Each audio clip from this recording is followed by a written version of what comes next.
We continue our series on education approaches, and our topic today is the Charlotte Mason approach. Joining me in the lounge is Wendy Young. She is a homeschool veteran with 25 years under the belt and co-author of the Footprints on Our Land curriculum. Wendy, can you please tell us what the Charlotte Mason approach is and how does it differ from the school approach that many of us are familiar with? So I think it's important to understand that it's a philosophy. So a philosophy is something that we believe, and the outworking of the philosophy is what we do. So a lot of people want to, like in schools, grab a set of books and say, we are now doing X, Y, and Z, and that equals the Charlotte Mason method. So the methodology of the way we do it is very different to the philosophy that underlies the belief in what you're doing and why you're doing it. And I thought that before I launch directly into that question, there's a lovely quote that is taken from her original homeschooling series that says, "A child is a person in whom all possibilities are present now at this very moment, not to be educed after many years and efforts manifold on the part of the educator." So the principle is that if we give children the right environment, they will learn nonetheless because they want to learn. It's not something that we are going to have to build a person, make a person, give them an education. It's something that they will pursue on their own. And when we've got that as the undergirding philosophy of what we're going to do in our home, your journey becomes very much less about the textbooks, which we tend to all go to because that's what we know from our schooling, and it becomes more about living life with our children, exposing them to living ideas through living books.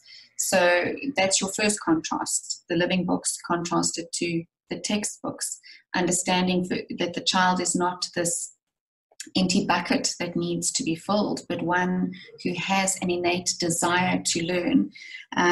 We also, the Charlotte Mason methodology relies on narration. So hearing and listening to really good literature, historical texts, scientific texts, and telling back in the form of a narration, as versus what we are taught in schools, which is learn a certain piece of information and then be asked, answer, short questions and multiple choices. That's another big difference. The Charlotte Mason curriculum is always a broad curriculum. It's not neatly defined into 5 or 7 subjects. So everything is integrated. When you're reading a book on history, you will find that you are looking at the geography that backs up the history and the science, etc. So it's a very broad, rich, liberal curriculum compared to the very limiting school subjects.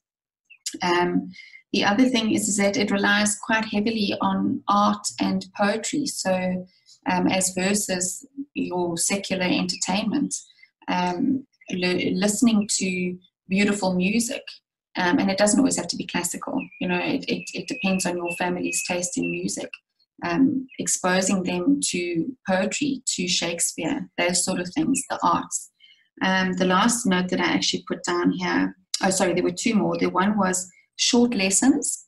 It's not these long, drawn-out sessions of, okay, well, we have to finish 3 pages in the workbook, etc. It's 15 to 20 minutes in the primary school years per subject, alternating a hard one with an easier one, as versus sitting down and just mowing through a series of books to complete, And then the last thing, which I think is actually the most important thing, is that most of the schooling systems and the stuff that is often used in the home is teacher-driven as versus child-directed. And when we get the child engaged in their learning, Charlotte Mason calls it the science of relations, then the teacher can step back and be more of a facilitator in what they're actually learning. So that's kind of the broad, big answer to the question. You mentioned art and poetry and classical literature. How does that fit in with the way the world has changed and preparing for the fourth industrial revolution? Yeah, it's a challenge because your kids are naturally drawn to the things that the world offers, to the smartphones, to the computer screens, to the TV screens, to the movie houses. And, you know, Karen Andriola, in her book, The Charlotte Mason Companion, she says that she used to allocate to her children 3 things to do every day. Something to do, something to think about, and something to love. And when I used to look at those things with my children, I used to think they needed to be filled with beautiful things to think about, lovely things to do, and something that needs to be loved. And when you filled your home with music and with art books, we used to have an art stand and put up 1 picture per week, and the kids would look at it. And even now today, as older kids, when each of them had their trip to the National Art Museum, they all gravitated to their favorite painting that they remembered from their primary school. So it's, I think it's just about putting that stuff before them and allowing them to connect with it. And even though the world bombards them, and you've now got, you know, the technological age, and you've got this information coming at them all the time through their screens, those special things are tucked away inside their hearts and their minds for them to pull up when they need something lovely to think about. Yeah. How does one start with the Charlotte Mason approach to home education? I mean, where do you find the lovely living books, and how do you teach math? So I'm not a purist in anything. I tend to be, I would probably say, more on the eclectic side of the spectrum with homeschooling. But the things that, so I use a math curriculum primarily because I'm actually fraught at maths. I gave up maths in my own school career in standard 7. And I always tell the joke is that, and well, it was a real event, is that when my parents heard that I was going to be homeschooling our first child when she was this little tiny tot, my father said the first question was, who's going to teach them maths? Because he knows exactly how awful I am at it. So I used a math curriculum because I knew that I needed to set my children up not to have the same prejudice against it. So maths we kind of plodded on. People get very creative, and you can get very creative in your primary school years, but when your children start to take over in the high school years, their own education, they get to choose what they want to include and what they don't want to. So the question is, how do we start with Charlotte Mason? I think you need to understand the philosophy, because out of the philosophy, well, like I said earlier, will come your methodology of what we are actually going to do in our home. So when we started homeschooling years ago, and with a very strong Charlotte Mason flavor, there was no such thing as a Charlotte Mason curriculum. So the way that we worked it with our primary school years is that I got the books that I think they might be out of print now. Obviously her original homeschooling series written by Charlotte Mason. It's a 6-volume set. But that's cheery reading. I did work my way through it over, a good few years. But a lot of it covers the parenting of children and their service and duty to God, etc. And only 2 of them really cover the philosophy of a home education.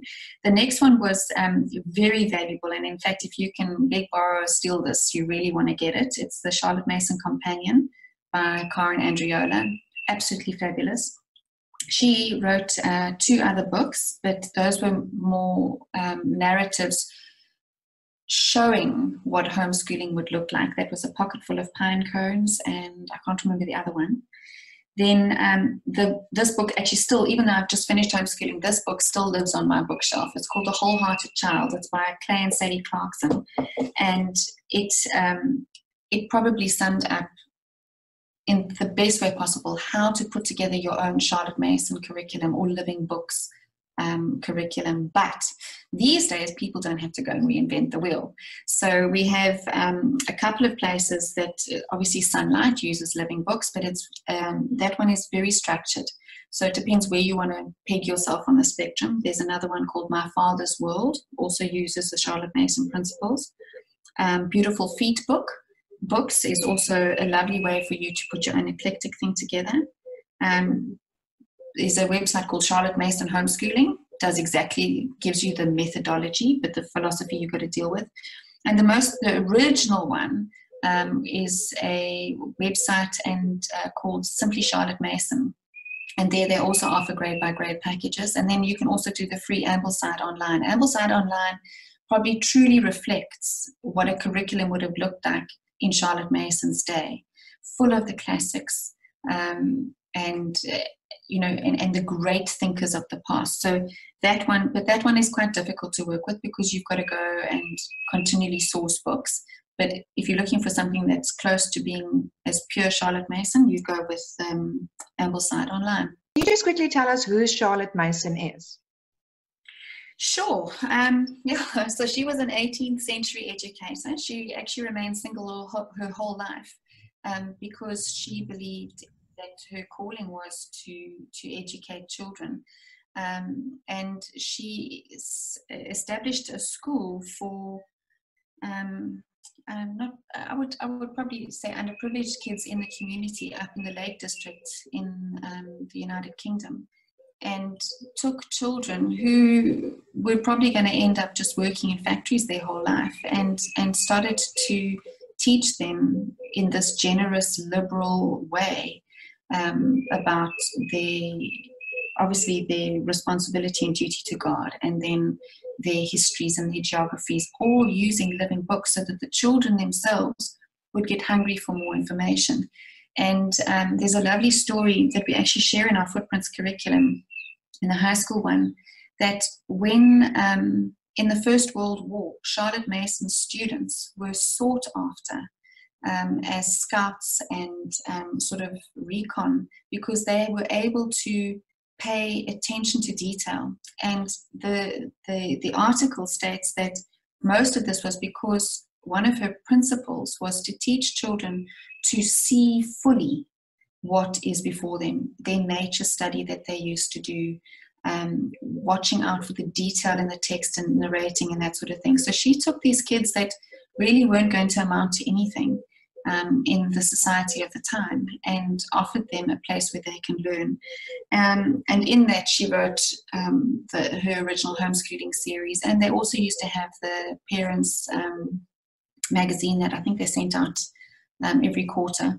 And she faded into sort of oblivion, and the Andreolas actually, who wrote the Charlotte Mason Companion, they actually resuscitated her education by reprinting her books for many years. And that's how she found her way into the 21st century and into many of our homes. I'm going to combine two questions. And the one is, how do you measure your child's progress, and how do you prepare for a school leaving certificate? Okay, well, it's quite interesting. I was actually thinking about the question earlier on my walk. And I think it applies to any program that you are using with homeschooling, is that because you're working so intimately with your child, you know what they know and you know what they don't know. You know what their weaknesses are and what their strengths are. So while there is no formal testing, because they're narrating to you, because you are sitting with them, it's it's not parental driven, but it's got a high need for parental involvement in the curriculum. So you are intimately connected with what your children are doing and how they're progressing. So there is no need really for testing and grade by grade progression. When we've finished a book and we've discussed it and we've looked at it in depth. So we kind of just move on, and that's the way that I would measure their progress. Only 2 of our children even wrote exams, in their high school years, and it was right at the end for their Cambridge. And yeah, I think that it's just because you're intimately connected with them that there's no need for the testing. It's when your kids are in school that you have to have some kind of feedback from a teacher. That's why testing became what it became. In the homeschool, I don't believe there's any need for it. And then the second thing was preparing for a school leaving certificate. I think that it's a natural progression of the philosophy of education that you adopt in your home. So when our children are engaged in their learning, and when they are taking the front seat in it, and we are basically their facilitators, they will determine what they want to do for school leaving. My eldest and youngest both chose to do Cambridge. They both had their sights set on UCT, and therefore the most direct way for them was to do Cambridge, and that's what they chose to do. And that switch happened over different times in their life. My son, did Cambridge from 15 to 17, and then my middle two children both decided quite late, around about 17 and 18, that they wanted to go into art, graphic design and animation. And they chose to then just hop straight into the GED. And my son did it in 3 weeks, and my younger daughter did it in about 6 months, I think. So they kind of directed themselves into their school leaving certificate.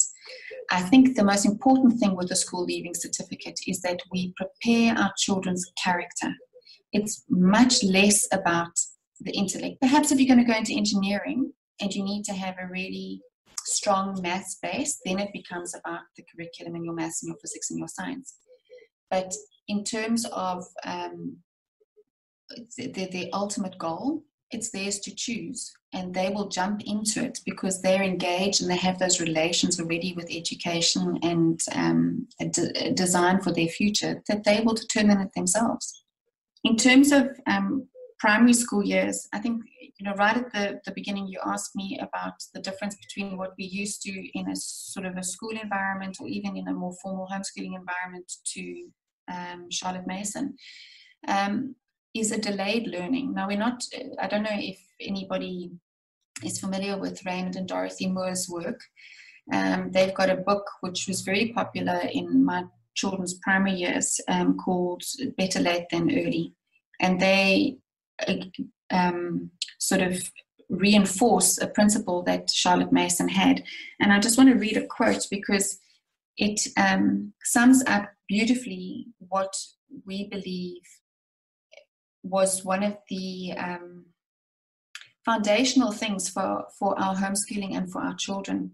So she says, in this time of extraordinary pressure, educational and social, perhaps a mother's first duty to her children is to secure for them a quiet and growing time, a full 6 years of passive, receptive life, the waking part of it, for the most part, spent out in the fresh air. And I've recently started doing an album for my son for his graduation. And, you forget in the hustle and bustle of the high school years, some of the more beautiful memories from when they were little. And in all the photographs that I've been going through, I was so glad to see that had actually been a large part of my children's childhood. We only started with formal learning how to read and that sort of thing around 7.